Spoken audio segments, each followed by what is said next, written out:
I think everyone walks around with something that you can't see. We all go through it. I don't care who you are. I don't care who you are, man. The best thing that I did was to come out and say, hey, look, I need some help. Estás escuchando Psych and Roll, un podcast donde cada semana traigo pelota, pista y cabeza en forma de invitados para hablar de psicología y baloncesto. Soy Javier Hernández y puedes apoyar este programa dándole like y suscribiéndote en YouTube y iVoox, o bien con tus 5 estrellas si es en Spotify o Apple Podcast donde lo estás escuchando. Y si esto de la psicología aplicada al barro de la pista te llama la atención, te dejo en la descripción un enlace donde puedes descargar gratuitamente mi manual con 10 más 1 maneras de entender tu psicología. Te mando un abrazo y que disfrutes de la charla. Buenas tardes, Nacho Juan, bienvenido a este Psych and Roll episodio 133. ¿Qué tal, cómo estás? Muy buenas, Javi, ¿qué tal?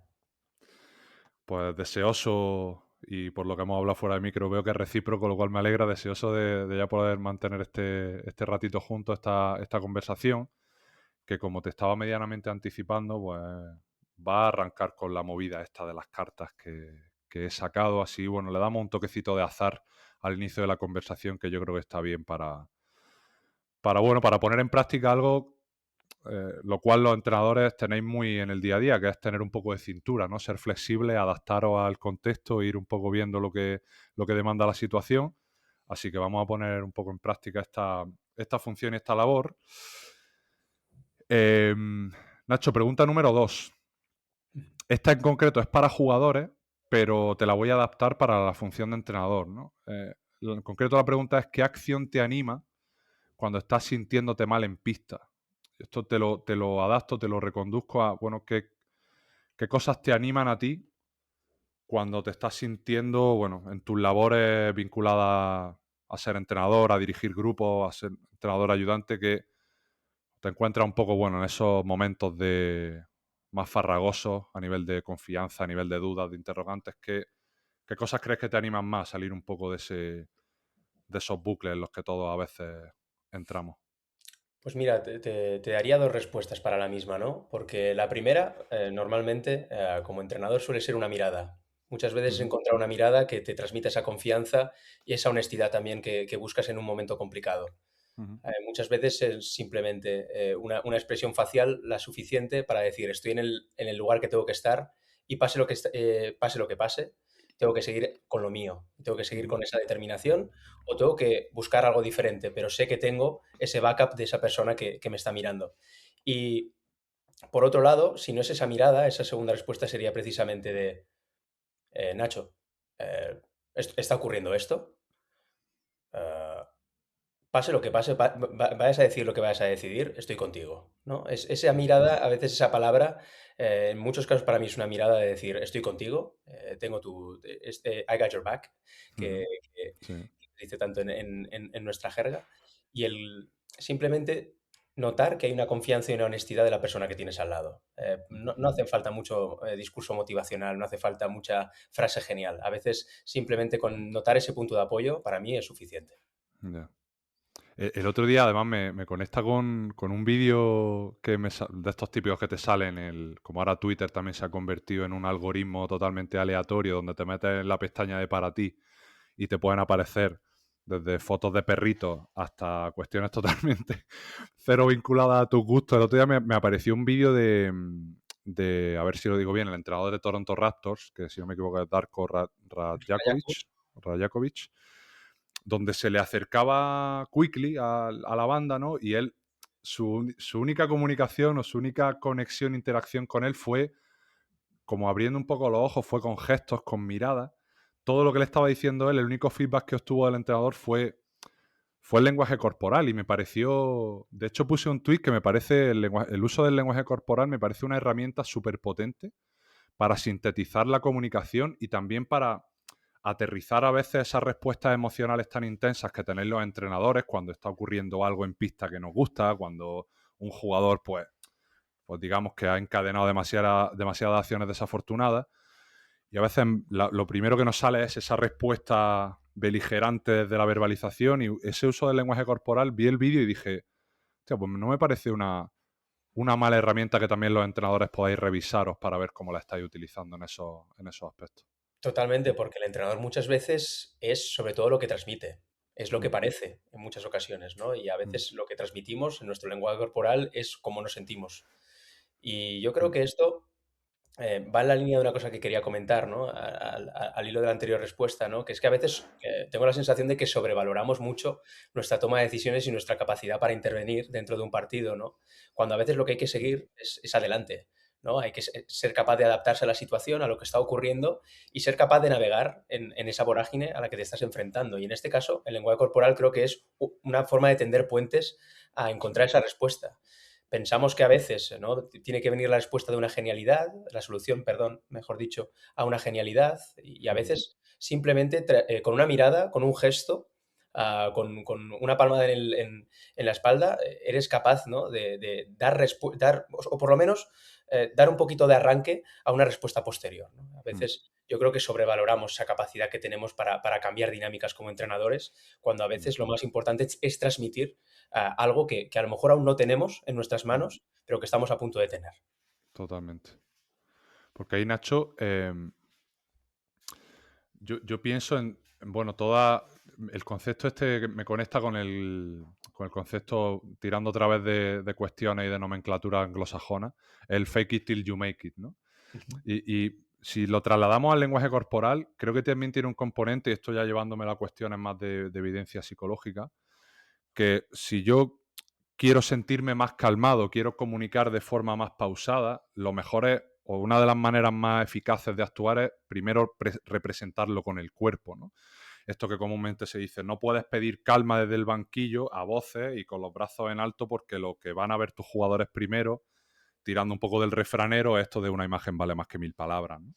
Entonces creo que a veces es mucho más útil y eficaz representar un lenguaje corporal, aunque por dentro yo esté como las maracas, que esté con un nivel de estrés brutal, y a partir de ahí seguramente me pueda dar tiempo para pensar, me pueda dar tiempo para observar, para tomar a lo mejor decisiones más coherentes o más acertadas, que siempre, bueno, lo de acertado es subjetivo, bueno, normalmente esto lo valoramos a posteriori, pero no me parece una mala habilidad sobre la que revisarse en ese Porque, aspecto. claro, es que a veces un silencio puede ser mucho más valioso, ¿no? Ahí A está. veces el Mm, ser capaz de estar, de tomarte un momento mm, para reflexionar, para realmente tomar una decisión posterior, el sí, saber encontrar un punto de apoyo, el saber que hable otro, el saber delegar en esa situación o simplemente para nosotros los entrenadores, por ejemplo, en un tiempo muerto, esos momentos previos con nuestros ayudantes pueden ser muy importantes para ello, para calmarnos, simplemente. mm, Un silencio ser consciente de que hay veces que ya digo, no depende de ti la solución para todo, sino que hay veces que es suficiente con no empeorar la situación o el saber encontrar esa calma y tranquilidad mm, para incluso en un momento complicado darle un punto incluso humorístico, irónico, el saber encontrar diferentes respuestas y diferentes estímulos para que sobre todo los jugadores y las personas que tienes alrededor sean conscientes de que esto es un juego, volvamos a poner los pies en el suelo, esta vorágine en forma de 7-0 de parcial, de tres mm, pérdidas, el mundo no se ha acabado, ¿no? Hay diferentes, yo creo, mm, maneras de hacerlo y a veces los silencios pueden ser una, ¿no? Y tú al final, si quieres transmitir calma, no puedes hacerlo gritando calma, ¿no? total. Puedes gritar otra cosa y Mm, posteriormente decir que tengamos calma, pero mm, yo creo que lo más interesante es transmitir ideas ya, o mandar mensajes que indiquen calma. ujú, A mí me gusta mucho en el baloncesto, el tema de los parciales es muy interesante, ¿no? Porque hay veces que un mm, parcial refleja algo en el marcador, pero no está reflejando la realidad que hay en el juego del equipo, ¿no? Puedes estar jugando bien, pero puede que haya dos tiros liberados que no has ahí está. anotado. Puede que haya dos triples a tablero que ha metido tu rival. Hay Mm, muchas circunstancias que afectan al marcador, pero no tienen por qué afectar al juego, ¿no? Y yo creo que esto se construye mm, en el día a día. Se asienta en los partidos, porque al final es en el partido donde el estímulo pues, se establece de forma más contundente y ese mm, vínculo con el jugador realmente se afianza, ¿no? Porque, bueno, al sí, final el jugador lo que recuerda es lo que ha ocurrido sobre todo en el partido y es nuestra mayor herramienta de aprendizaje bilateral por ambos lados. sí. Pero a mí, yo voy un poco en esta línea, ¿no? De que hay veces bueno, hay tiempo incluso en la vorágine y en la tensión del partido para relativizar lo que está pasando. Ujú. Ahí, Nacho, ya llevándomelo más a tu historia y un poco a los procesos que vas siguiendo, me encanta la función que tiene el silencio como exposición al malestar, a no decir cosas como evitación de cómo me estoy sintiendo, sino como un proceso de, oye, me voy a aguantar, incluso vamos a destensar un poquito la cuerda de esta, bueno, de este estrés o de esta tensión, para la redundancia, que se está generando. Tú ahí como entrenador ayudante, Nacho, ¿cómo has ido construyendo un poco ese término medio entre quiero ser proactivo, aportar mi idea, hablar cuando toca, pero también jugar en ese filo de la navaja de no siempre la mejor solución es que yo dé mi opinión o que yo esté diciéndole al primer entrenador o proponiéndole una idea o intentando señalarle algo que no está yendo bien? ¿Cómo intentas encontrar también tus espacios para poder rendir lo mejor posible? Al final, los entrenadores ayudantes también tenéis vuestro propio coto de rendimiento, por supuesto. Lo primero es entender que no hay una ciencia cierta, ¿no? Mm, Que esto no es una ciencia exacta. Y esto para mí, en mi caso, ¿no? Lo hablo desde el plano personal, fue muy importante. Ser consciente de que conocer los momentos no es una ciencia exacta, que no siempre voy a acertar. Entonces, pues hay que replantear, ¿no? ¿Cómo llegar a esos puntos, ¿no? Para esos cotos de rendimiento sin tener que lijar mucho las relaciones personales. Pues precisamente entrando por este último punto, llegar antes a la persona que al entrenador, así como digo que en el desarrollo individual de un jugador hay que llegar primero a la persona que al jugador, con el entrenador es lo mismo, hay que conocer a ujú, la persona. Hay que conocer a la persona, hay que conocer su forma de hacer y su forma de ser, y hay que encontrar los momentos primero para el ensayo-error, ¿no? Nosotros también debemos tener nuestras propias pretemporadas como entrenadores ayudantes, ser consciente de ujú, que va a haber situaciones donde hay que tomar riesgos, lo que pasa es que desde nuestro punto de vista tienen que ser riesgos muy controlados, claro. pero también para nosotros es interesante el ir un poco tanteando el terreno, ¿no? El probar Ujú, esto en esta circunstancia te puede dar una información muy valiosa para otra situación más tensa o sobre todo para no tener dudas en marzo a la hora de tener que tomar una decisión, ¿no? claro. Entonces, para mí, ya digo, el primer paso fue decir a mí mismo, pues es que pues no voy a acertar siempre, porque más allá de la adaptabilidad con la persona y con el entorno y el contexto, Ujú, es entender los momentos es una de las factores clave y unos aspectos claves y requisitos clave del entrenador ayudante. Entonces, la manera más rápida de llegar a un punto acertado para mí es conocer a la persona, ¿no? Porque ujú, conociendo a la persona en otros ámbitos y siendo consciente de cómo reacciona a estímulos que se puedan parecer de una manera o de otra a la de un partido, pues te pueden claro. ayudar en un momento de tensión, sabiendo que bueno, que esto no es esto también hay ensayo-error y no pasa nada.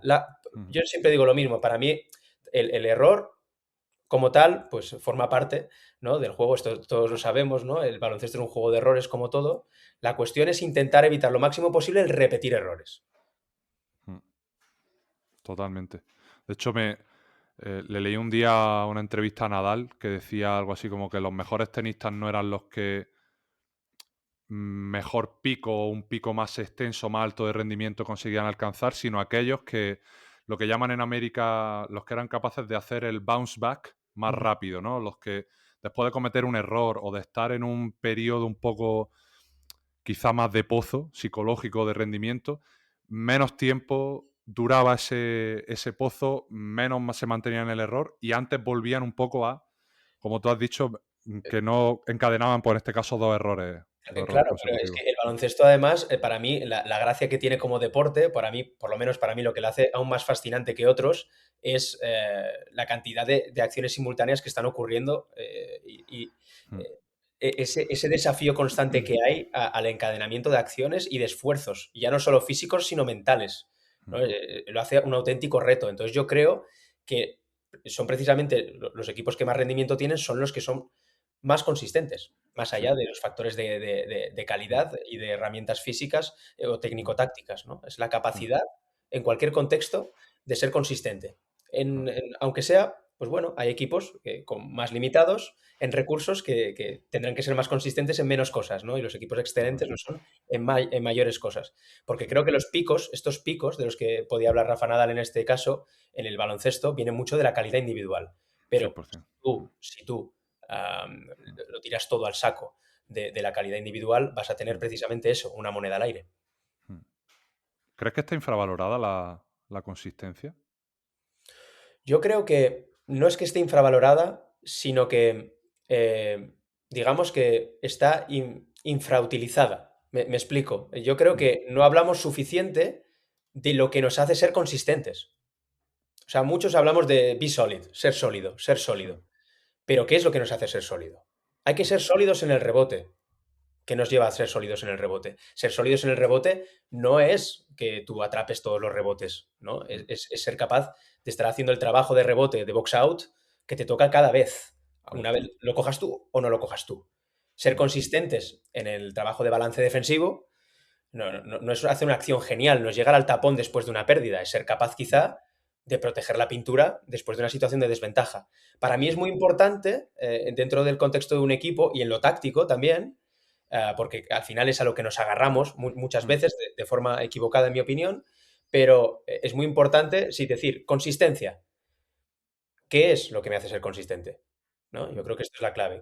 ¿Cuáles son los conceptos, cuáles son los aspectos del juego que me hacen ser consistente como individuo y como equipo? Y yo creo que esto son cosas que muchas veces decimos al aire, que hay veces que se definen muy bien mediante los roles, pero que es importante.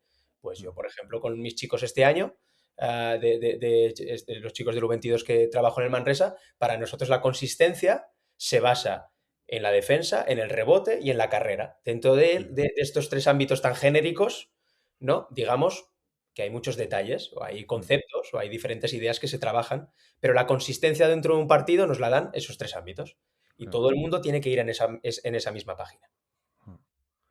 Al final, la consistencia es como un valor o un parámetro que no hace mucho ruido, ¿no? Que no es muy hollywoodiense, no va a salir en todos los highlights o en todas las portadas de artículos, pero realmente a largo plazo, que al final donde en la gran mayoría de casos buscamos construir rendimiento, es un valor que de repente te puede convertir en hábitos, objetivos que en un principio eran para ti importantes y que muchas veces buscamos ese cambio comportamental o conductual rápido y acabamos por pisar o quemar demasiado embrague.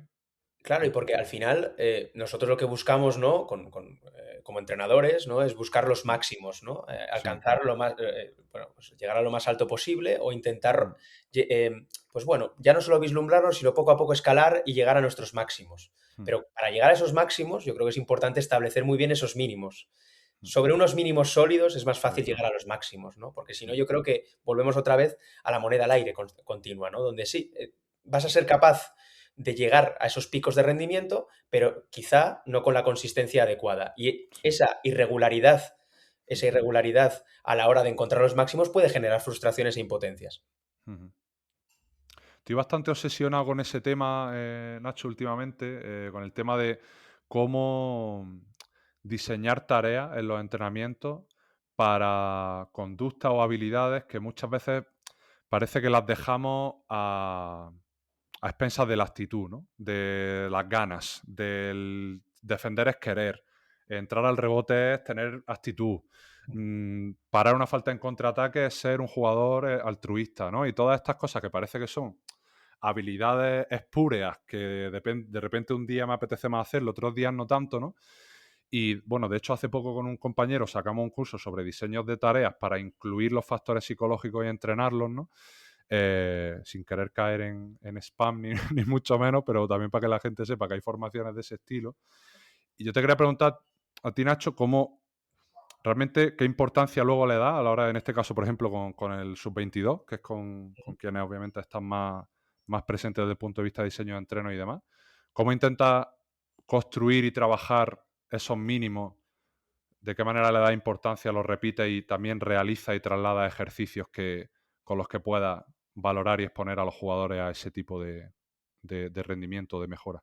Pues también trasladando lo que hacemos en el primer equipo, ¿no? Que es uno de nuestros objetivos, ¿no? Intentar trabajar en una misma línea, y una de las cosas que he aprendido de Diego es precisamente, en primer lugar, para si tú quieres consolidar hábitos, evidentemente tienes que picar piedra, pero va a haber situaciones donde tú quieres ir un poquito más allá de esos hábitos, quieres avanzar, quieres llegar a la B o a la C sin perder la A, ¿no? Que esto es muchas veces como entrenadores, es a veces lo que nos da un poco de cosa, ¿no? Ostras, ¿cómo me voy a poner a hacer esto? ¿No? Si llevo 2 semanas sin hacer la A, ya verás, se nos va a olvidar. Pues para mí el primer paso y uno de los más grandes que se puede dar como entrenador es el delegar. Es el ser capaz de rodearte de un grupo de personas, en este caso un cuerpo técnico, en el cual puedas delegar ciertas cosas que no formen parte del foco de la tarea, pero son importantes para ti, ¿no? Y darles importancia de esta manera.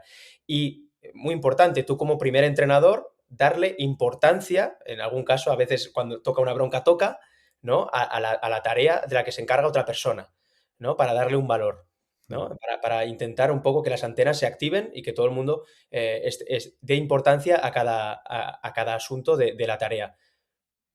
Ligado un poquito a lo que hemos comentado anteriormente, si el baloncesto es encadenar acciones, nosotros una manera que tenemos de hacer esto es que en las tareas se encadenen continuamente acciones, Vale. que se tomen decisiones bajo un estrés permanente, hasta el punto en el cual tú normalices cierto estrés, ¿no? El estrés toma muchas formas, en formas de estímulos mentales o físicos, ¿no? Pero lo importante es que en una acción, donde tú, a lo mejor quizá en una tarea donde tú quieres focalizar en ataque, tú puedes añadir detalles en los cuales quizá tú como primer entrenador no puedes centrarte, pero tienes otras personas pendiente, cuestiones relacionadas con la A, ¿no? Puede haber trabajo defensivo en una rueda de 3x0 ofensivo.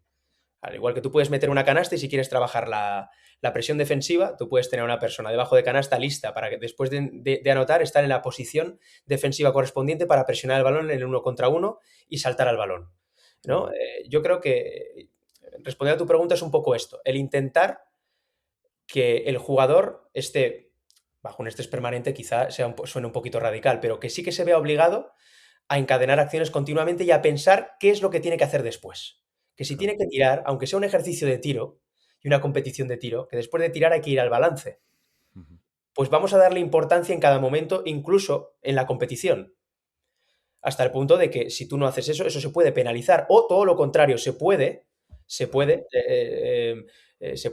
ser gratificante en la competición si tú eres capaz de encadenar esa acción, ¿no? Entonces yo creo que esto como entrenadores es casi inabarcable como una persona solo, ¿no? Porque tienes muchos jugadores enfrente y muchos retos diferentes, porque cada jugador es un reto, ¿no? Entonces, para mí es muy importante en este caso delegar, ser capaz de decir, vamos a repartir tareas y vamos a darles toda esa importancia. Y cuando tú veas como primer entrenador que no se le da la importancia que merece, tú ahí tienes que actuar. Porque de hecho ese trabajo en encadenamiento también le va a quitar mucho peso a los fallos, a los errores, psicológicamente hablando. El no poder o no tener esa disponibilidad de quedarme anclado en algo que no ha salido bien porque ya tengo que estar pendiente del next play speed, como se suele decir, o de incluso encadenar otra acción. El ser consecuente, que yo creo que es Exacto. lo más importante. Tienes que ser consecuente. Tú tomas este tiro, que puede ser más o menos arriesgado, que entra dentro de nuestros parámetros de un buen tiro, bueno, vale, pero tiene una consecuencia. Y además, la consecuencia no solo tiene para ti, sino para tus compañeros, ¿no? Entonces, yo creo que es muy importante, mediante el entrenamiento, el ir definiendo este tipo de decisiones. Es decir, ha ocurrido esto. Más que meternos también en otra vorágine, que es la de, ¿es una buena o mala decisión? Es la de, ¿qué consecuencia tiene? ¿Qué es lo que hay que hacer después de este tipo de acción? ¿No? Yo creo que esto puede ser muy enriquecedor para todos, porque al final eso también es una manera de construir confianza. De decir, bueno, esto lo puedo hacer, pero, como siempre, la confianza para mí es un proceso bilateral. Yo te doy confianza, pero ¿qué me das tú a mí? Claro. Yo creo que puedes jugar este 1 contra 1 en carrera, porque forma parte de tu juego, porque creo que es algo que te puede elevar tu nivel, porque es algo que te puede ayudar a desarrollarte como jugador, pero a sabiendas de que después hay que hacer esto, o que tienes que hacer esto. Claro. Si defino psicológicamente la consistencia desde cuestiones más técnicas, Nacho, se me ocurriría algo así como mantener la frecuencia de un comportamiento con una demora en la gratificación, ¿no? Con gratificaciones, con reforzadores, con premios, con consecuencias agradables, básicamente, demoradas, perdón. Porque yo puedo entrar al rebote ofensivo 10 veces y de esas 10 veces puedo coger 2, puedo coger 0 o puedo coger 5. Si sigo encadenando esas 10 veces, pues por supuesto me voy a dar más probabilidades, más posibilidades de conseguir ese rebote, ¿no? Y el otro día veía un vídeo llevándomelo más a conducta o a estas habilidades que vemos también como demasiado demasiado incontrolables o ingobernables, ¿no? En este caso se me ocurre la palabra disciplina. El otro día vi un vídeo del jugador de los Celtics, de Luka Garza, que no sé si es la típica estadística que sale y que te tienes que coger un poco con pinzas, pero leí que es el jugador que más tiros hace en sesiones de entrenamiento, como que más horas emplea en sesiones de entrenamiento de toda la liga. Y ahora es verdad que este año está teniendo oportunidades porque, pues bueno, ya la plantilla de Boston ha cambiado, ¿no? Y está teniendo un porcentaje de tiro de tres bastante solvente, ¿no? Yo te pregunto a ti, Nacho, ¿tú crees que la disciplina... Yo tengo mi respuesta clara, pero quiero saberla por parte de un entrenador. ¿Tú crees que la disciplina, la consistencia, el entrenar, el mantener el nivel, independientemente de que un día juegue 10 minutos, otro día 0, otro día 25, independientemente de que me haya salido un mejor o peor entreno, ¿crees que eso se puede trabajar? Y tú en concreto, ¿cómo lo intentas construir? Sobre todo también este año que estás trabajando con gente tan joven. Bueno, yo creo que se puede construir desde la sencillez. Y la sencillez hay que llevarla para mí a las tareas que debes hacer en el día a día. Es decir, es construir una rutina, ¿no? Yo creo que es importante que cada jugador y cada persona, sea en una oficina o sea en una pista de baloncesto, tenga una rutina, una manera, porque esa rutina, y esto lo he podido hablar con jugadores de Euroliga, con jugadores de juniors, con cadetes, y al final la rutina lo que te da te da una consistencia mental también, te tiene que ayudar 100%. mentalmente a prepararte, a estar preparado. Entonces, meter 1000 tiros al día te va a ayudar a meter, pues seguramente la repetición, ¿no? Es importantísima, es clave, es fundamental para un deporte de ejecución como el baloncesto y una de las, seguramente uno de los procesos motrices más complejos que hay en el deporte, que es el de un lanzamiento de baloncesto, ¿no? Por supuesto que te va a ayudar, pero yo lo que, para mí la dimensión interesante es a nivel mental. Porque yo he podido trabajar con gente extraordinaria, con profesionales, con campeones de la NBA como Serge Ibaka, y lo que más me sorprende de Serge Ibaka, cuando me preguntan, es las rutinas. Es la disciplina que implicaba hacer cada una de las cosas. Yeah. Y al final, pues bueno, a veces le preguntabas, oye, ¿por qué haces esto? ¿Por qué haces lo otro? Y dice, porque me hace sentir bien, me hace sentir preparado para lo que venga. Para lo que venga es irse a casa también. La sensación de que yo ya he hecho lo que tenía que hacer, porque esto me ayuda a mañana estar mejor. Porque he estirado, porque he hecho esto, porque me he hecho un tratamiento en la piel, lo que sea, me hace estar mejor, me hace sentir mejor. Entonces, hay que encontrarle sentido a las cosas, ¿no? Yo creo que hay que construir una rutina que primero sienta al jugador que le es útil, hay que ser un poquito pragmático en los primeros compases de una rutina, porque él tiene que ver que sea algo que cubre una carencia, Sí. que puede cubrir una carencia, que esa carencia se vea reforzada, se pueda ver mejorada. Para mí, lo ideal es que pueda potenciar una virtud, que podamos ir encontrando un equilibrio, y a partir de ambas cosas, en función de lo que vayamos viendo, ¿no? Ir moldeando esa rutina hacia un lado a otro. Ser consciente también de que una rutina se puede moldear hasta cierto punto, de que hay que encontrar lo antes posible, pues unos mínimos que hay que hacer todos los días, ¿no? Porque yo creo que el jugador lo que le acaba encontrando es un sentido muchas veces psicológico y emocional al asunto, que para mí es lo importante, ¿no? Pues bueno, es que, claro, yo he visto jugadores que hacían ejercicios, de verdad, que yo no les veía ningún sentido, pero le ayudaban.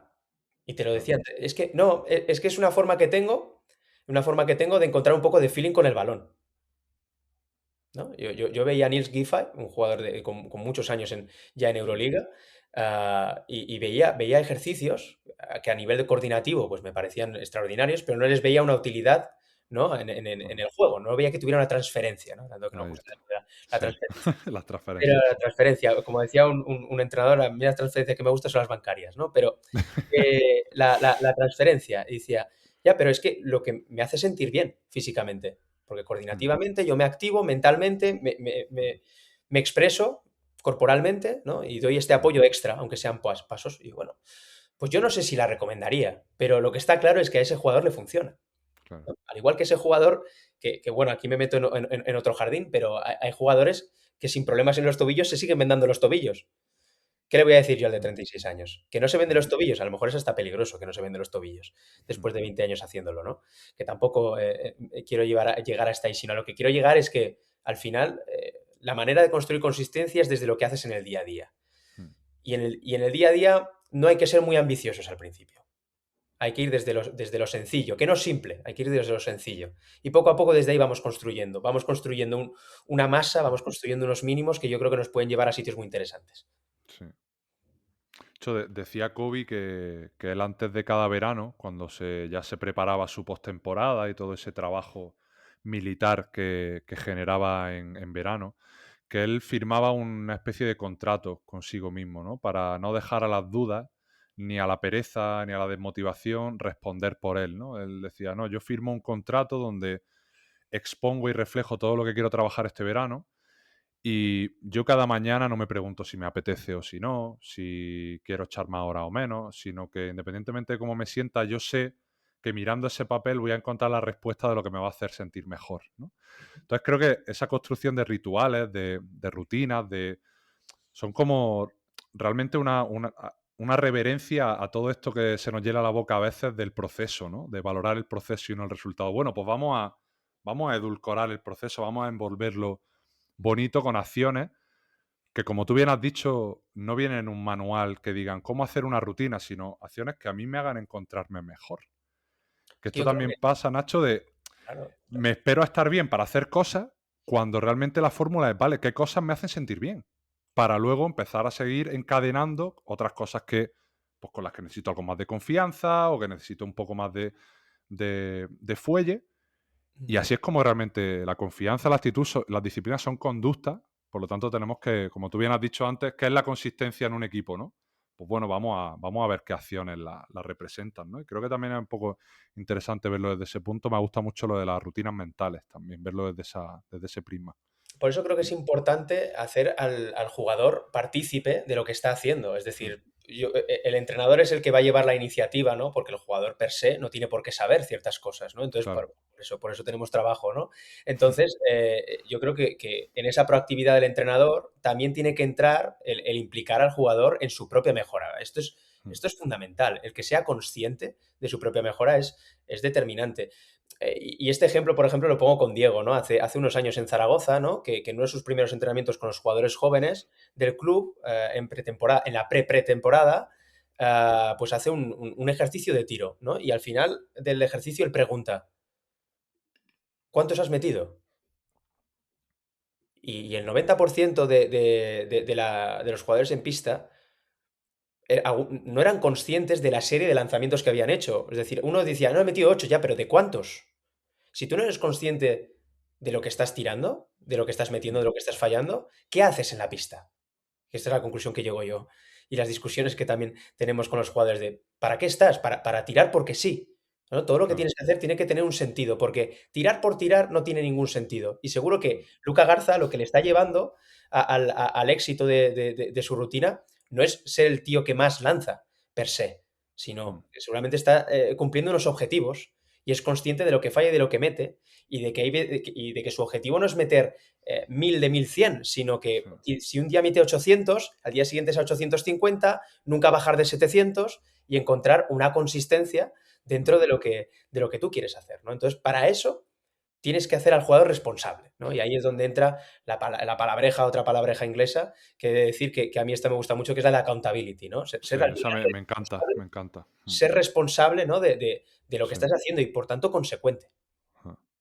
Responsabilizarte de tu propio proceso y Ujú, pues un poco una oda a las horas que empleas. Que al ujú. final estás echando muchas horas en una pista de baloncesto como para no ser consciente realmente del para qué estás haciendo lo que estás haciendo, de qué implicaciones tiene, de qué puedes mejorar. Esto que hablan tanto del entrenamiento de calidad, no tanto de cantidad. Pues es un poco la responsabilidad con el proceso de la accountability, que personalmente es un concepto que putos americanos siempre encuentran ahí los namings más guapos. Ya, Son unos los buenos podría- vendedores, son unos buenos Total, tío. vendedores. A veces aciertan mucho. Creo que es un poco también lo que cada uno buscamos en Ujú. nuestro propio proceso, ¿no? Hacer que las horas cuenten, ¿no? Para mí, uno de los más enriquecedores como entrenador es precisamente que el jugador encuentre motivación, encuentre sentido a lo que hace. Y que sea el Mm, propio jugador el que te diga, después de lo que has hecho en el entrenamiento, oye, podemos hacer esto, podemos repetir lo otro. Además de mm, que significa que ha habido dos éxitos al mismo tiempo, ¿no? Primero, que es mm, responsable de su propia mejora y segundo, que él realmente tiene una inquietud por lo que está ocurriendo, lo cual para mí potencia esa responsabilidad individual, ¿no? La inquietud y la motivación se tienen que encontrar en el aprendizaje. Es que si yo aprendo algo, es motivante, es inspirador, es estimulante y tienes que... Y yo creo que eso es muy importante transmitirlo, volviendo otra vez a la transmisión de cosas, ¿no? Ya no solo en nuestro lenguaje corporal, con nuestro optimismo, con nuestra energía, ¿no? Con nuestro entusiasmo en el entrenamiento, tienes que hacer ver al jugador ya no solo que lo que está haciendo sirve, que a veces puede necesitar que se lo enseñes, el caso del rebote que decías, ¿no? Que yo creo que es muy importante señalar que si ha ido 10 veces al rebote, solo ha cogido uno, pero ha ido 10 veces, ¿no? Esto es importante señalarlo y encontrar los momentos para hacerlo delante del grupo, sino que yo creo que todo esto, ¿no? Al final es un ciclo continuo, ¿no? Y yo creo que es muy, muy importante para el entrenador al final que ese proceso de aprendizaje sea estimulante porque hay veces que tenemos tantas cosas en la cabeza que no somos capaces de hacerle ver al jugador que, oye, que lo ha hecho bien, que lo ha hecho bien. Ese refuerzo positivo en algo no visible puede ser determinante para que eso se afiance. Nacho, decía Nietzsche que cada vez que subía en ese escalafón de la notoriedad, ¿no? Y de, bueno, encontrarse cada vez más entre los grandes, en este caso como ensayista, como escritor, como filósofo, que siempre notaba que le perseguía en cada escalón ese perro llamado ego, ¿no? Yo, llevándome un poco más la conversación hacia ti, hacia tu carrera, hacia tu proceso, me gustaría saber cómo ha ido viviendo psicológicamente esa subida tan fulgurante, tan breve en cuanto a tiempo, a los cielos de la élite del baloncesto europeo, en este caso. Mucha gente se pregunta, bueno, cómo ha llegado Nacho Juan a los sitios que ha llegado, y hablan del conocimiento, de la preparación. A mí me gustaría conocer un poco cómo lo has vivido tú, psicológicamente, ese proceso, si has tenido dudas, si ha aparecido este tan nombrado síndrome del impostor, de qué coño hago yo aquí tan joven, cómo ha ido lidiando un poco con ese camino. Me interesa, bueno, hablar un poquito más de ti.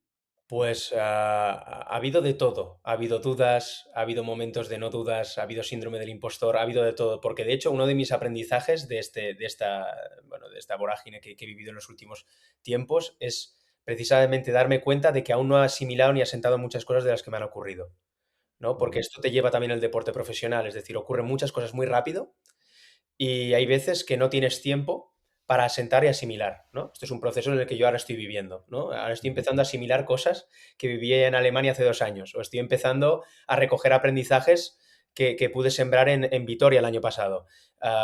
Empezar a entender cosas que escuché hace 3 años, ¿no? Y yo creo que esto es importante, porque esto, no sé si es un fallo o no, pero encontrar momentos para asentar y asimilar es muy importante, porque si no te estás perdiendo cosas por el camino, Sí.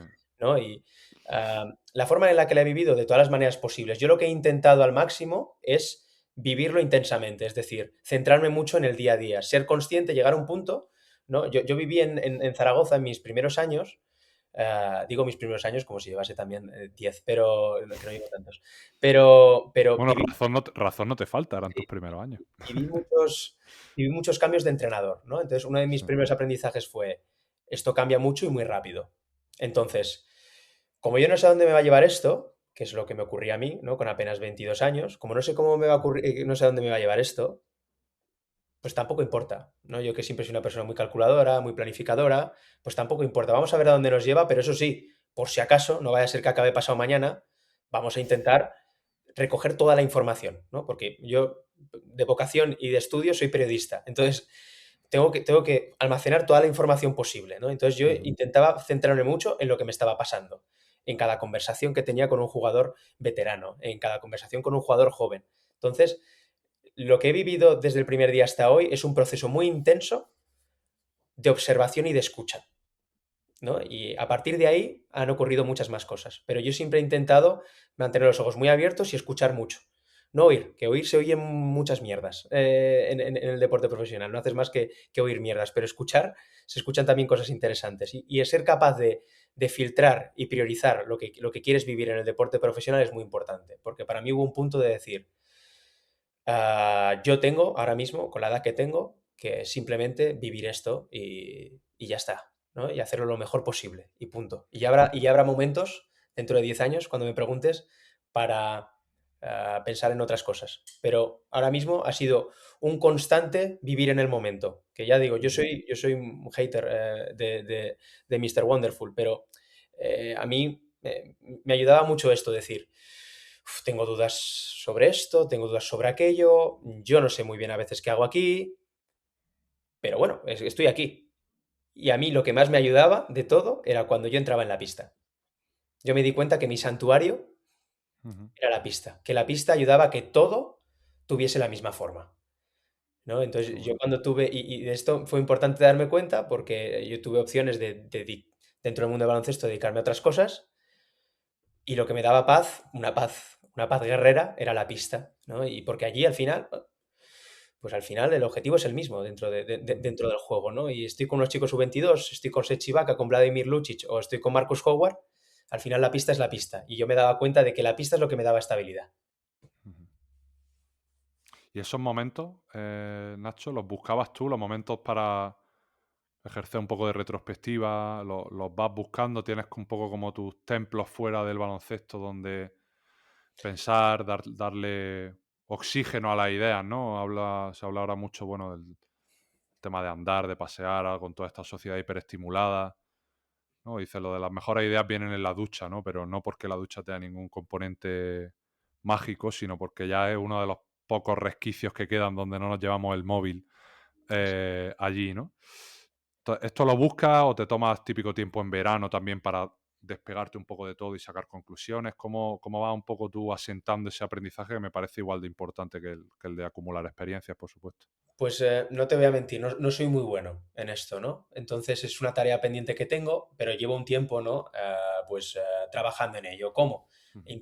Esos templos les intento dar forma de diferentes maneras. Pues como en los últimos años he estado cada temporada en un sitio diferente, en cada lugar había que encontrar una manera diferente. Ujú. Ah, que puede tener diferentes maneras. Puede tener en Vitoria tenía forma de cafetería, de un lugar que me daba paz aunque estuviese trabajando, Ujú. ¿no? En otros tenía forma de paseo, ¿no? En otras tenía forma de un lugar concreto donde me gustaba simplemente estar, ¿no? Escuchando música. Es hacer que estos templos formen parte lo máximo posible dentro de la locura del deporte profesional, de que formen parte de tu rutina lo máximo posible, ¿no? Ujú. Intentar relacionar esos templos con tu rutina e intentar que si esos templos no te los puedes llevar no te los puedes llevar a Kaunas cuando te toque Claro, partido allí, que tenga una transferencia, ¿no? Que allí el paseo siga existiendo. Y eso sí, aunque eso conlleve levantarte a las 7 de la mañana ya, y dormir un poco menos, pero bueno, esto era un poco el coste de oportunidad, ¿no? Yo veía que ahí eso está. aportaba un Mm, poquito más que lo otro. mm. Ojo aquí la apología del no dormir, ¿no? Que tampoco quiero hacer. Yo Pero como andaluz me está doliendo eso, pero bueno, creo que no, lo entiendo, lo entiendo pero al final perfectamente. era decir, ostras, es que esto, los beneficios que me da son muy grandes. Yo es algo que Claro. en lo que estoy trabajando aún, es decir, cómo acelerar un poquito este proceso de asentamiento, de retrospectiva, Ujú. pero es construyendo para mí es lugares y actividades. Es construir al final momentos Mm, para mí, aunque sean momentos con cierta actividad. claro. Sí, como condicionar, asociar ciertos espacios Siempre. a bueno. Un café para mí, o una Mm, lectura, o sí, lo que sea, ¿no? Yo voy cambiando y porque cada sitio es diferente, en cada lugar tengo horarios diferentes, ya. entonces hay que intentar darle forma, ¿no? Hay que encontrar lugares comunes, ¿no? Para todo, ¿no? Pero a Mm, mí también cada temporada digo, bueno, este sitio es diferente, tengo un horario diferente, la cafetería de Vitoria no la tengo enfrente, el río de Múnich no está aquí. ¿Qué podemos encontrar? Porque cada lugar es una oportunidad también para encontrar estos lugares. A mí me da mucha paz, por ejemplo, yo soy un viajero empedernido, entonces a mí me da mucha paz conocer los lugares en los que estoy, ¿no? qué Porque bueno, en todos los lugares puedes encontrar uno para ti. 100%. Y ahí, Nacho, se me ha ido completamente lo que te iba a decir. la verdad. Cosas del directo que suelen ¿Cierto? pasar. Y como me dijo Diego Campo en su día en el podcast, estas cosas hay que tomárselas con humor y el humor es un síntoma de inteligencia, como él me dijo, y además me puso un ejemplo de un tiempo muerto donde se le olvidó la jugada que iba a pintar y dije, pues mira, me parece algo que voy a intentar abrazar cada vez que me ocurra. Así que voy a tirarte por otra de las 54 ideas que tengo aquí, Nacho, y que a raíz de las cosas que has dicho, y es tema cómo ha ido lidiando con un poco el baloncesto. Es una de estas profesiones, disciplinas, ¿no? Que están en ese escenario de las vocaciones, ¿no? Si trabajo de lo que me gusta no es trabajo, pero al final acabo echándole 16 horas al día, porque ¿dónde está el límite? ¿Cuándo soy lo suficientemente bueno? ¿Cuándo estoy lo suficientemente preparado? Entonces, tú en ese proceso y también en esa etapa temporal en la que te encuentras de juventud, de primeros años, ¿cómo lidia un poco con el hasta aquí, con ponerte tu límite a ti mismo, con saber que quieres, valga la redundancia, saber más, pero a veces más no siempre es mejor y también el descanso forma parte de ese proceso de conocimiento y de asentamiento, de abrazar lo que ya sabes en lugar de estar todo el rato persiguiendo esa zanahoria infinita de conocimiento que nunca va a llegar a satisfacernos por completo? ¿Cómo lidia un poco con este venom particular que todos llevamos dentro a nivel de conocimiento, de búsqueda de ser mejor al fin y al cabo? Bueno, estás hablando con una persona que se encuentra además ahora trabajando profesionalmente también en ello, ¿no? Porque Genial. llegan puntos, ¿no? Donde hay veces que te tienes que dar cuenta de que hay cosas que se están escapando de tu control, ¿no? Y cosas que antes que eras capaz de controlar, pues ya no Ujú. lo eres tanto, ¿no? Entonces es muy importante en esos momentos, pues, echar un paso para atrás y decir, aquí algo está fallando. Y normalmente lo importante es ver el síntoma, ¿no? Ver el síntoma. Si yo en mi santuario, que es la pista, no encontraba ese punto de paz y entusiasmo, aquí quiere decir algo. ¿Es que hoy Claro, tengo un mal día? Claro, pero también la semana pasada tuve un mal día. Ya, pero este no soy yo tanto. Yo creo que es muy importante en ese proceso que comentas, más allá del mío, el darse cuenta de verdad de cómo lo está viviendo, ¿no? Y cómo se manifiesta mm, ese sufrimiento en ocasiones, ¿no? O ese malestar. Entonces, para mí, lo importante es decir, eh, ¿qué es lo que me lleva? ¿Cuál es el sentido de lo que estoy haciendo? Bueno, el baloncesto es mi pasión, trabajo de mi pasión, soy un afortunado, soy un privilegiado. Una cosa no quita la otra, ¿no? claro, El intentar ver cuando puede dejar de ser, porque claro, a mí una cosa que me aterra no es que el estrés me coma, sino que me aterra que me deje de gustar el baloncesto. Entonces, eso es una línea roja. En el mm, momento en el que yo no siento entusiasmo por pisar la pista o que en este momento no tengo esa energía positiva que me gusta transmitir, ojo, mm, cuidado, aquí a lo mejor hay que dar un paso atrás. Tomártelo primero con claro, filosofía, pues hay gente que necesita un poquito más de tiempo, un poco de menos. Yo soy maño, soy bastante cabezón, entonces por lo tanto me doy un poco más de tiempo a lo mejor del que debería. Pero es muy importante para mí definir esas líneas rojas para que tú mismo te puedas autoevaluar, ¿no? Porque claro, yo creo que si no, te dejas llevar por la montaña rusa emocional de la victoria y de la derrota para ver si estoy bien, estoy mal, sé mucho, sé ahí poco. está. Intentar definir mejor esas líneas rojas y tienen que ir un poquito más allá e ir un poquito más dentro de ti. Y de lo Mm, que llegar a los orígenes, que es porque estás donde estás, porque estás entrenando. Porque estás mm, entrenando, no en este caso en el Básquet Manresa o en el Bayern de Múnich, sino porque estoy entrenando al cadete B de las Teresianas. Porque me claro, gusta trabajar con chavales, porque me gusta enseñar, porque me gusta la competición, no lo sé. Yo creo que es muy importante en momentos de tal complejidad, ¿no? El ir a los orígenes para poder mm, definir esas líneas rojas y luego poder hacer un buen diagnóstico. Y si tienes un buen diagnóstico pero no tienes las herramientas, pues trabajar profesionalmente en ello y pedir ayuda. claro. ¿Cómo fue esa? Siempre que me encuentro con alguien, Nacho, que además me abre amablemente, obviamente, sus puertas y verbaliza que está disponiendo de esa ayuda profesional, me gusta preguntar, para mí un momento clave, más allá de la ola de pro salud mental que hay ahora mismo, que por supuesto sería ingenuo por mi parte no abrazar y no favorecerla.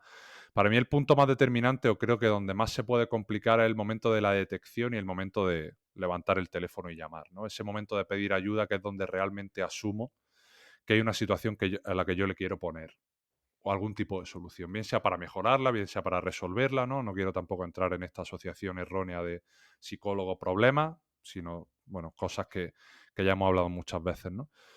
¿Cómo fue este momento para ti? Decir, oye, vale, quiero enfrentarme un poquito a este cuadro de Dorian Gray particular y empezar a trabajar en estas cosas. ¿Fue por algún problema puntual? ¿Fue por mejorar? ¿Fue por ambas? ¿Cómo Por ha ido ambas, ese de hecho, proceso? en Un mi caso fue por desbordamiento, ¿no? De cosas, ¿no? Y al final poco te en das. relación a lo que acabamos de hablar, ¿no? Claro, exactamente, ¿no? Entonces, Vale. y para mí lo interesante era decir, claro, yo que soy una persona muy calculadora en lo general, ¿no? Mm, Que planifica mucho, muy fría, tiende a ser muy fría, que le gusta mucho tomar distancia con las cosas, intentar atender a la otra parte, ¿no? Al yo más pasional, ujú, al del impulso, al Nacho más del impulso y a la corazonada, ¿no? Y escuchándola un poco más a esa parte, llegué a la conclusión de que conectaban una con la otra, de que ambas se dirigían al mismo sitio, ¿no? Se ujú, expresaban de forma diferente, pero llegaban al mismo sitio. Entonces, para mí, pues te diría, fue por un desbordamiento. Me gustaría decirte que lo hice a tiempo, pues a lo mejor uno de los aprendizajes que podría haberlo hecho antes para mejorar y que seguramente esa mejora previa podría haber evitado algún problema posterior. Pero bueno, ya para flagelarnos suficiente tenemos, ¿no? Con claro. otras cuestiones, ¿no? Mm, Y ese proceso ya se queda atrás. Pero yo creo que es muy importante escuchar un poco escucharte un poco a ti mismo, ¿no? Y mm, yo, con la ventaja y desventaja que tengo, ¿no? De que yo al haber viajado y al haber estado en diferentes lugares, pues convivo mucho conmigo mismo, ¿no? Entonces, aprender a escucharse, te mm, diría que fue el primer paso gigante que di. No sé cuándo mm, lo di, no sé si hubo un día, pero el aprender a escucharse yo creo que ya. es el primer paso. Tú has hablado de un factor para mí determinante, que es em, el de los síntomas, ¿no? El de esto de, vale, hoy me he encontrado en mi santuario, no me he encontrado bien, pero es que la semana pasada también hubo un día que tampoco, y es que la anterior. Para mí es una cuestión de frecuencia, de cuánto tiempo llevo no obteniendo la satisfacción que obtenía de escenarios que para mí son nutritivos en ese aspecto, o cuánto tiempo llevo cambiando mi manera de actuar cada vez que me encuentro mal, cada vez que me levanto más cansado, más desgastado, más desconfiado. Cuántas veces me está condicionando mi manera de sentirme mi día a día, ¿no? Y creo que esos factores son bastante relevantes para esa parte que tú decías de escucharte, ¿no? De decir, oye, me escucho y en función de estas 3, 4 líneas rojas que tú has mencionado, que cada uno tendrá la suya, por supuesto, a partir de ahí, pues, construir ese ritual, ¿no? Decir, vale, mañana no me va a apetecer escribirle a esta persona para pedirle ayuda, pero sé que es lo que me hace falta, así que me voy a comprometer esta vez. Eso también es compromiso con el proceso, ¿no? Como hablábamos antes en la parte de la consistencia. Mm, Totalmente, yo lo que, claro, el primer miedo es el que comentaba, ¿no? Me aterra el pensar que algún día, ¿no? Podía dejar de gustarme lo que hago y no puede ser, ¿no? claro. Si Mm, esto es mi vida, pero al segundo, el segundo síntoma, perdón, la segunda línea roja que no podía cruzar es la de, claro, esta reacción que he tenido, esto no soy yo. ahí está. Mm, Y otro día, quizá no fue una reacción tan mala, pero sigue sin ser una reacción con la cual me identifico. Entonces, mm, al final, pues bueno, cada uno lo podemos identificar antes o después, o lo podemos mm, identificar mejor o peor. Yo creo que eso es lo de menos. Lo importante es mm, el ser capaz de identificarlo. Y para mí, ya te digo, sin querer ser muy repetitivo, para mí lo importante es, en esos momentos de dificultad, de desbordamiento, el ser capaz un poco, ¿no? De encontrar un taburete, de ponerte encima del taburete para que no te pille el agua y decir, yo porque estaba aquí, yo porque estaba aquí. Y una vez claro. la brújula te lleve otra vez Mm, al punto de partida, yo creo que desde el punto de partida todo se ve mucho más fácil, porque además en mi caso, a mí me ayuda mucho pensar algo que no hago lo suficiente, que es decir, he vivido cosas extraordinarias gracias al baloncesto. Tengo 28 años y he podido conocer gente extraordinaria, trabajar con gente excelente y vivir cosas que otras personas han trabajado el doble o son mejores que yo y no lo han podido vivir, ¿no? Y entonces eso también te dice, no es la solución, porque no lo es, porque es como una droga, pero es cierto que es ¿no? Es como son Sí. unos manguitos que en ese momento de desbordamiento te dicen, oye, Mm, para un poco, deja el látigo, un segundo, mm, vuelve al punto de partida y a partir de aquí vemos qué está pasando. mm. ¿Y qué crees, si te tuvieras que quedar con características o habilidades que especialmente en esta parte psicológica crees que te han ayudado a llegar a donde has llegado ahora? ¿Qué, ahora haciendo un poco de retrospectiva, con qué cosas te quedaría o qué cuestiones crees que valoras más de aspectos que te hayan podido ayudar a ser quien eres hoy en el mundo del baloncesto? No sé si es psicológica, pero para mí es transversal a todo y es la adaptabilidad. Para mí el deporte de élite, el deporte de alto rendimiento y otras Mm, muchas cosas en la vida es una adaptabilidad, ser capaz de adaptarte a diferentes contextos y en mi caso en muy poco tiempo. mm, Adaptarte a contextos que tienen forma de ciudad, tienen forma de clubes, de organizaciones, de personas, de primeros entrenadores. Para hacer esto hay que saber escuchar y hay que saber mirar, a dónde mirar y cómo, a quién escuchar, ¿no? ¿Qué tienes que filtrar? ¿Qué tienes que priorizar? Para mí de la adaptabilidad parte todo. Una vez tú consigues adaptarte a un lugar, ¿no? Es importante enfrentarte a él con honestidad, ¿no? Y yo creo que la honestidad es la que al final va a hacer que los procesos sean muchísimo más fluidos.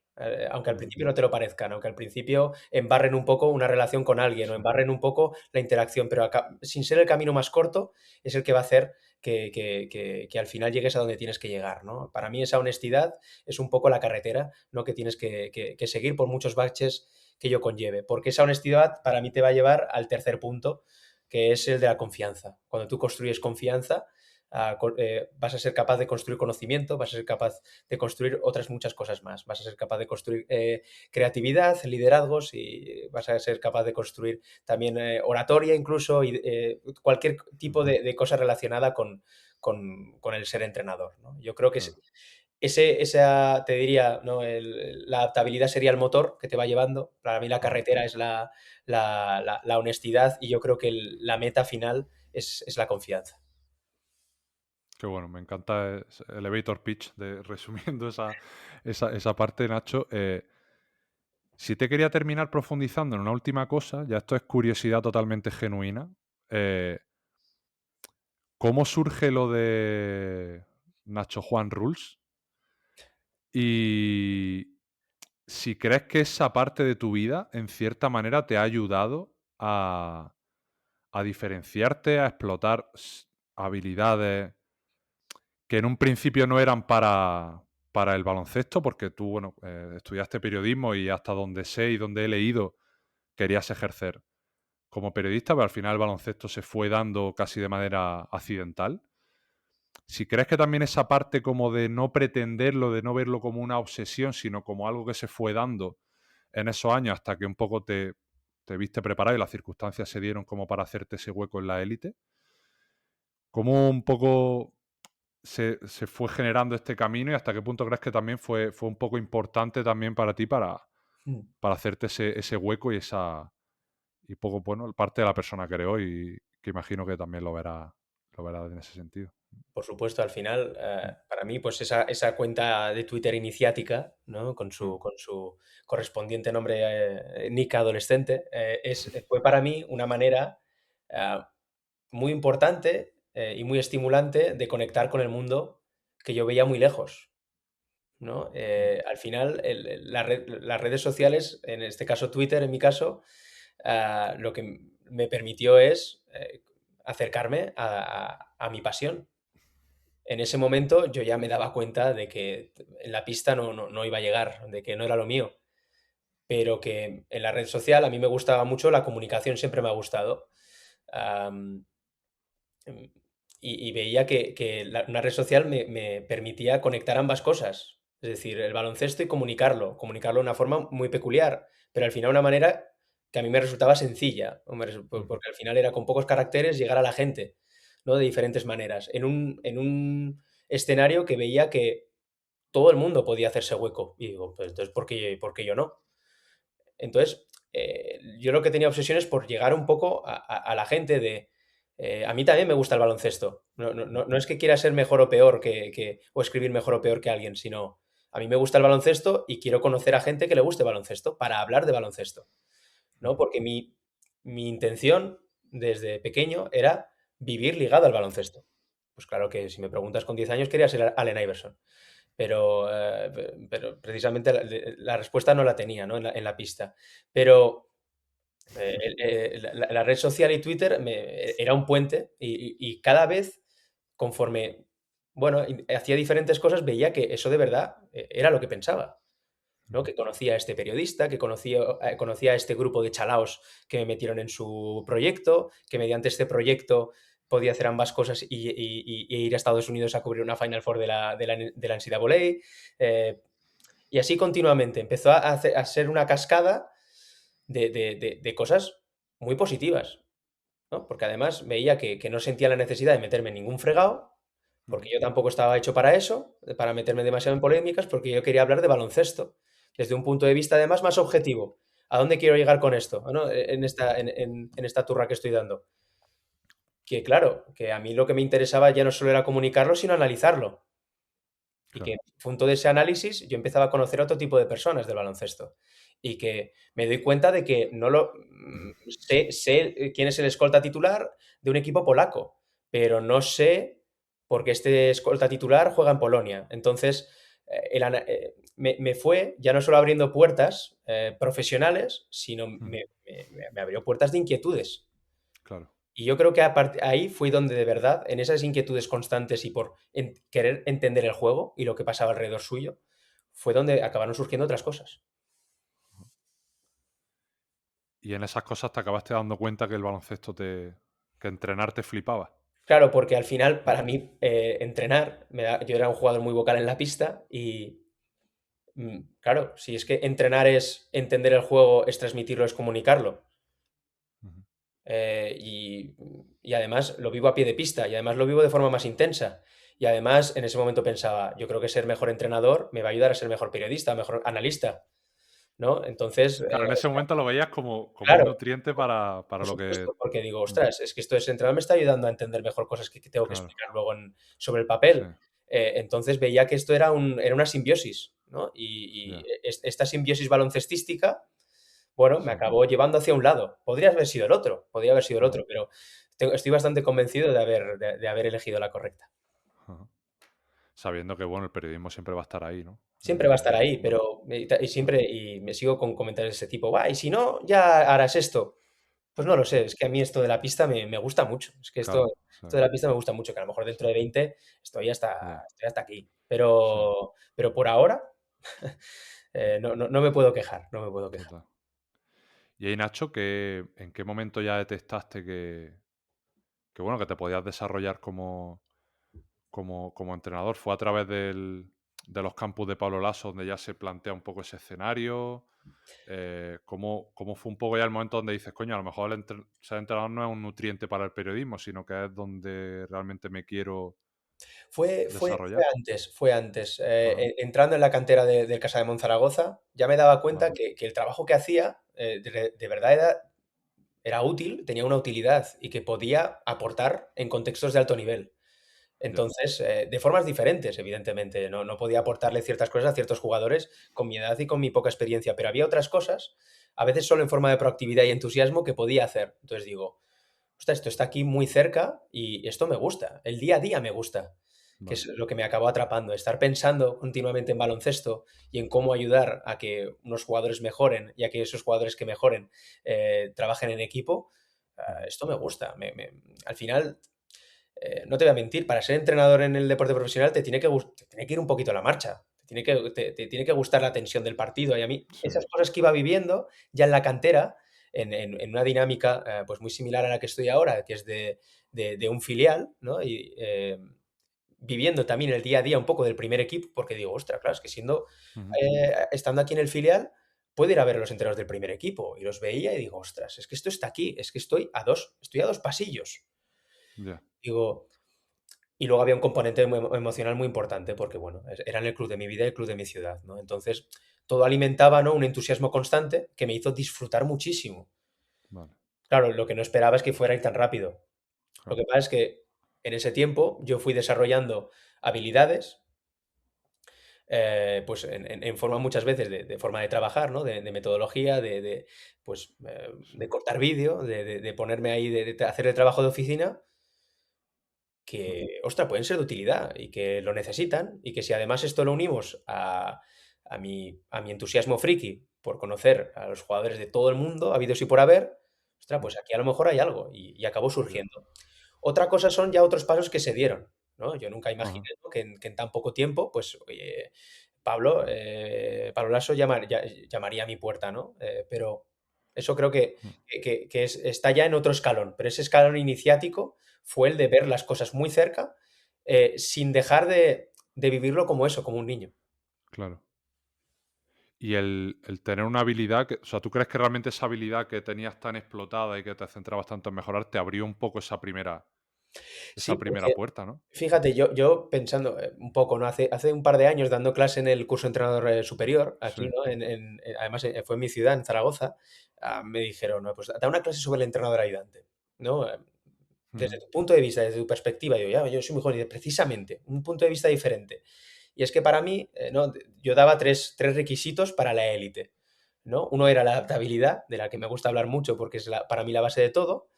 Otro era la proactividad, ¿no? Por todo lo que supone el propio trabajo.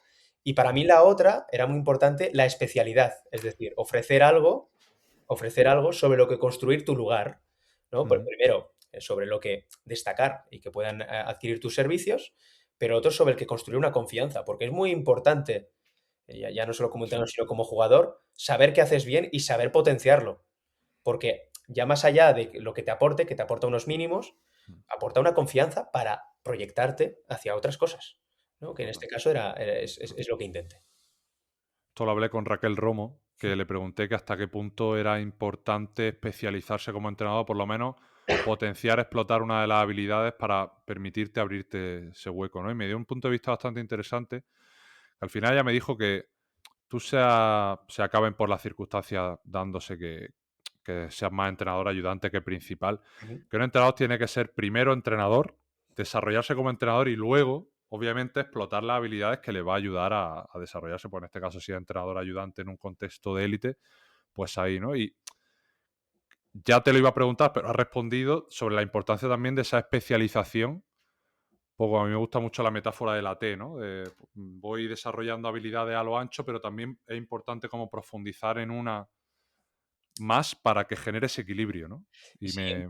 siguiendo un poco el argumento de Raquel, ¿no? Algo lo que le Mm, ganamos a los anglosajones, ¿no? En terminología es que, y lo que intentaba también comentar en esa clase del curso superior es en inglés mm, es assistant coach, ¿no? Pero es que en castellano es entrenador ayudante.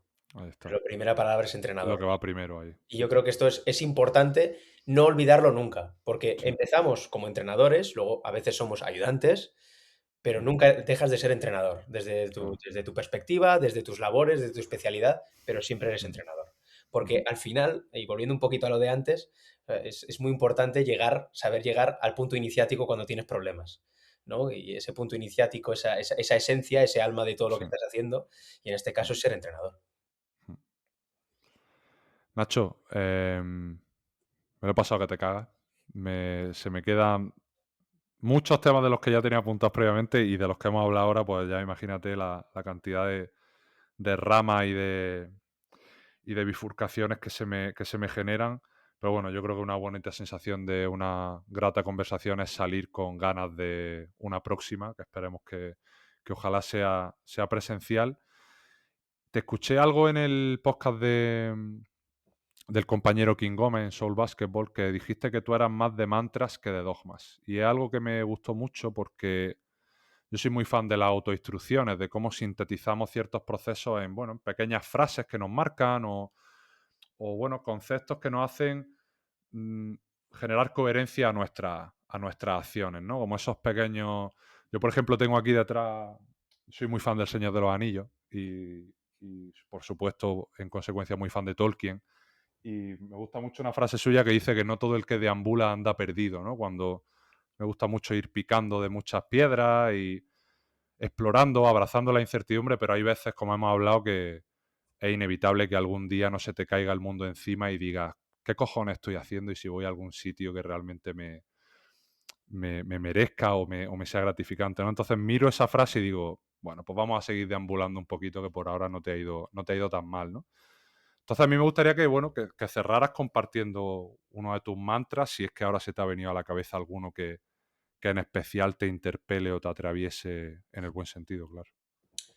Pues mira, hay una que también es un mantra. Seguramente será una frase que cada día que pase, ¿no? Pues la iré cambiando de una manera o de otra, ¿no? Que esto suele pasar, ¿no? La vas haciendo tuya Sí. a cada paso que das, ¿no? Pero hay una, ¿no? Que viene a decir y que cabe matizar, ¿no? Que es algo así, es de Viktor Frankl, ¿no? Del El hombre en busca de sentido, que al final es una lectura pues obligada, ¿no?